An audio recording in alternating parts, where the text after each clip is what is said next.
오늘 말씀의 제목은 다니엘은 뜻을 정하여 라는 말씀의 제목으로 함께 말씀을 나눠보고자 합니다. 오늘부터 새벽기도 말씀은 다니엘서 말씀입니다. 오늘 본문 앞절 말씀대로 유다가 바벨론에 멸망하여서 백성들이 포로로 바벨론에 끌려갑니다. 그 가운데 왕족과 귀족도 끌려가고요, 귀한 인재들도 많이 바벨론으로 끌려가 포로가 되는 이야기들이 나옵니다. 그래서 바벨론의 느부갓네살 왕은 유다의 포로들이지만 그들의 실력과 이 능력들이 아까워서 그들 가운데 흠이 없고 용모가 아름다우며 모든 지혜를 통찰하며 지식이 통달하고 또한 학문에 익숙한, 그래서 왕 앞에 설 만한 사람들을 뽑아서 그들을 선출해 교육하기 시작합니다. 그리고 그들에게 갈대아 사람의 학문과 언어를 가르치기 시작했고, 왕이 먹는 음식의 법도를 가르치며 3년간 훈련을 시키고 왕 앞에 서도록 준비하게 합니다. 그런데 그 가운데 유다의 자손 다니엘, 하나냐, 미사엘 그리고 아사랴가 있었습니다. 우리는 보통 그들을 다니엘의 새 친구라고 부르죠. 그런데 성경은 그들에 대해서 매우 특별한 증거를 하고 있습니다. 오늘 말씀 8절과 9절의 말씀입니다. 우리 8절 9절 말씀을 찾아서 직접 읽어보겠습니다. 8절과 9절입니다. 함께 읽겠습니다. 다니엘은 뜻을 정하여 왕의 음식과 그가 마시는 포도주로 자기를 더럽히지 아니하리라 하고 자기를 더럽히지 아니하도록 환관장에게 구하니 하나님이 다니엘로 하여금 환관장에게 은혜와 긍휼을 얻게 하신지라. 다니엘이 뜻을 정하였다라고 표현하고 있죠.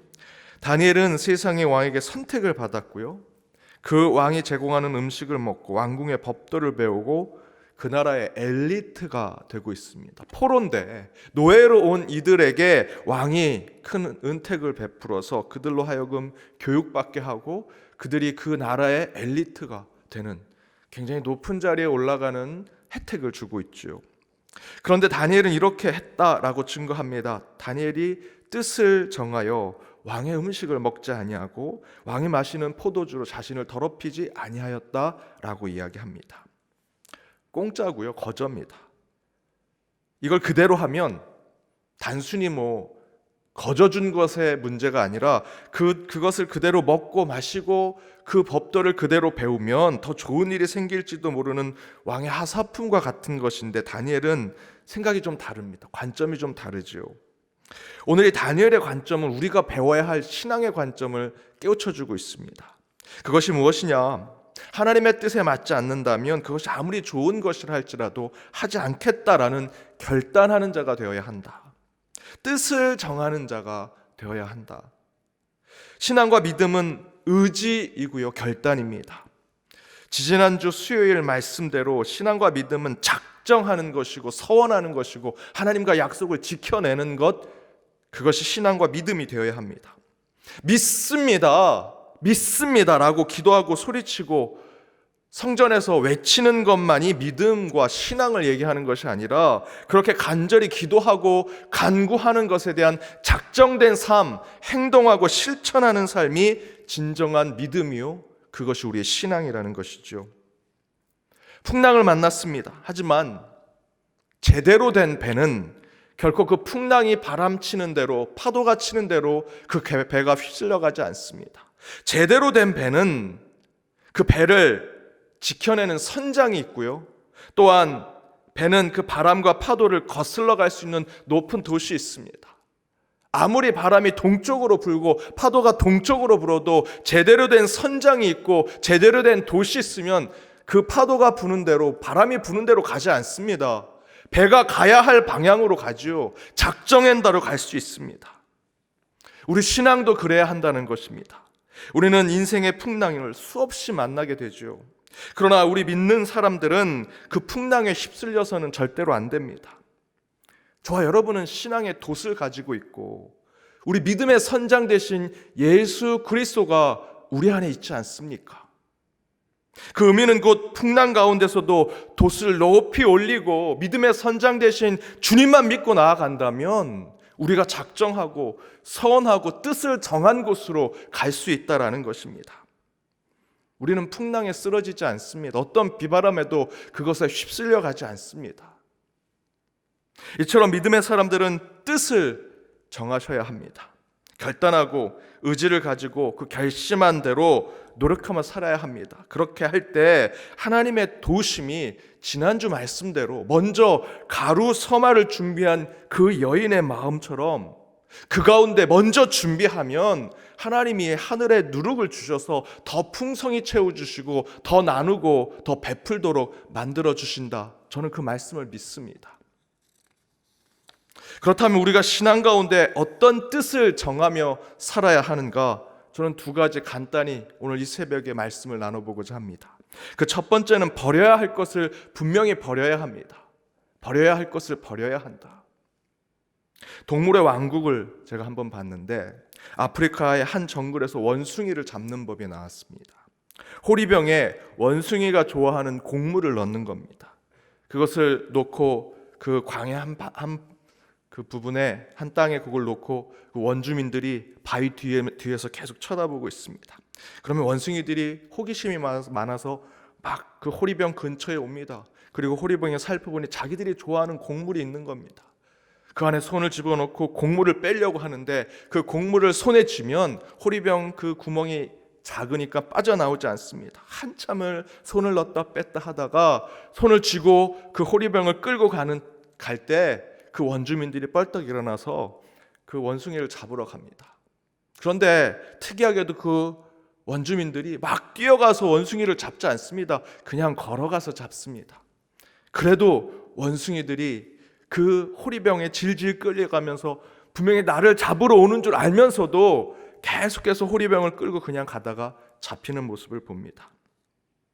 그때 원숭이들이 살 수 있는 방법이 있습니다.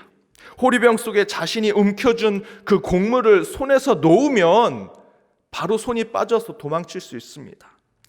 그런데 그 원숭이는 마지막까지 욕심을 부리고 그 곡물을 손에서 놓지 않고 호리병을 질질질 끌고 가다가 끝내는 그 원주민들에게 잡히는 모습을 봅니다.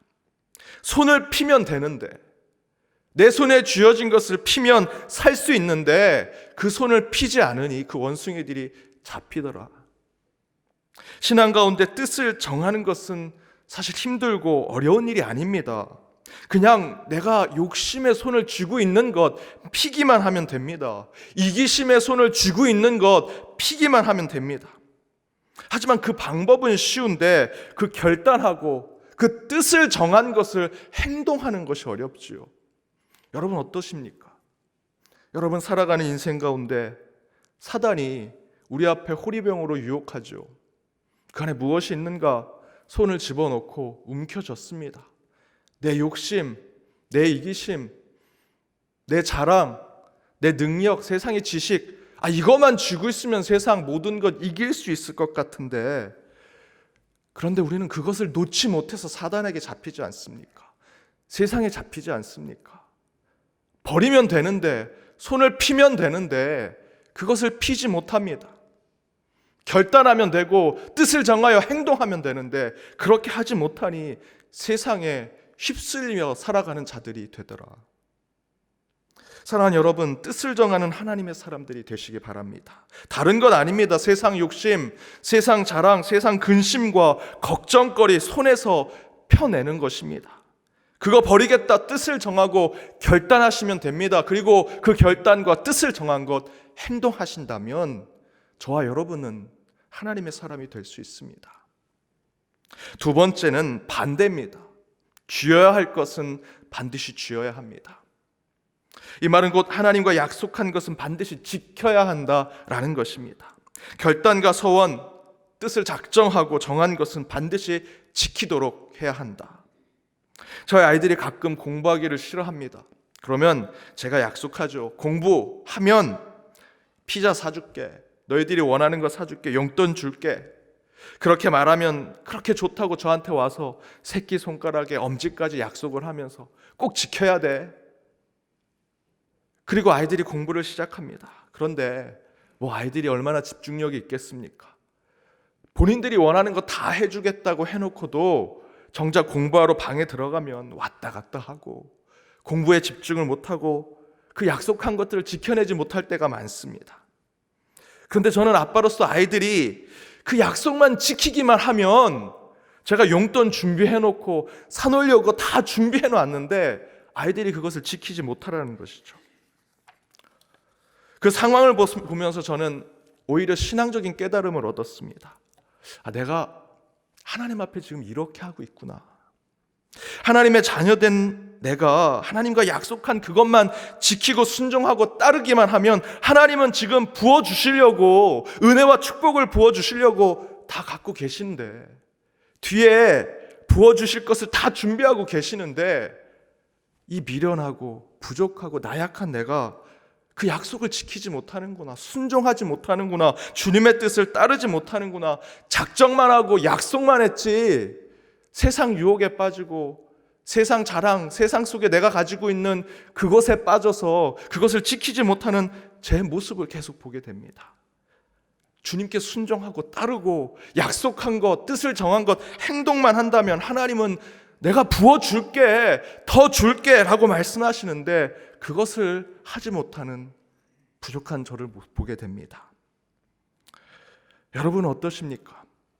아이들과 약속하고 그 아이들이 약속만 지키기만 하면 아버지의 마음은 어떻게 하면 더 주려고 하고 더 부어주려고 하는데 저와 여러분이 그 아이와 같은 모습으로 주님 앞에 서 있지 않습니까?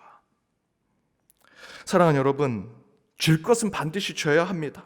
지켜야 할 것은 반드시 지키고 따르고 순종해야 한다는 것입니다. 바짝 엎드려 주님 앞에 순종하고 따른다면 이미 주님께서 저와 여러분에게 주실 복을 저는 허락해 주시리라 믿습니다. 여러분, 뜻을 정하십시오. 버릴 게 있으면 분명하게 버리십시오. 손을 피십시오. 쥐어야 할 것이 있다면 반드시 끝까지 쥐십시오. 하나님과의 약속, 뜻을 정한 것, 여러분이 결단한 것 끝까지 지켜내십시오. 그때 하나님은 우리의 길을 열어주시고 반드시 함께 해주시리라 믿습니다. 우리를 무한한 사랑으로 우리에게 주님의 은혜를 베풀어 주신 그 하나님을 우리의 뜻을 정하고 그 뜻 가운데 버려야 할 것을 버리고 쥐어야 할 것을 쥘 때 분명히 하나님께서 저와 여러분을 주님의 동행의 길로 인도해 주시리라 믿습니다. 여러분, 이 새벽에 왜 오셨습니까? 주님의 말씀 가운데 뜻을 정하고 그 뜻을 행동하기 위해서 다시 한번 다짐하고자 결단하고자 오신 건 아닙니까? 그렇다면 오늘 이 시간 기도할 때 버려야 할 것이 무엇인지, 다시 주어야 할 것인지 무엇인지 기도 가운데 주님 앞에 아뢰고 간구하면서 결단하는 시간이 되시길 주님의 이름으로 축복합니다. 우리 함께 찬양하길 원합니다. 이 시간 우리의 마음을 확정하길 원합니다. 결단하길 원합니다. 작정하길 원합니다. 믿음의 눈을 들어 주님을 바라보고 내가 손을 펴야 할 것, 손을 쥐어야 할 것이 무엇인지 이 시간 주님 앞에 다시 한번 찬양하고 기도하며 결단하며 나아가길 원합니다.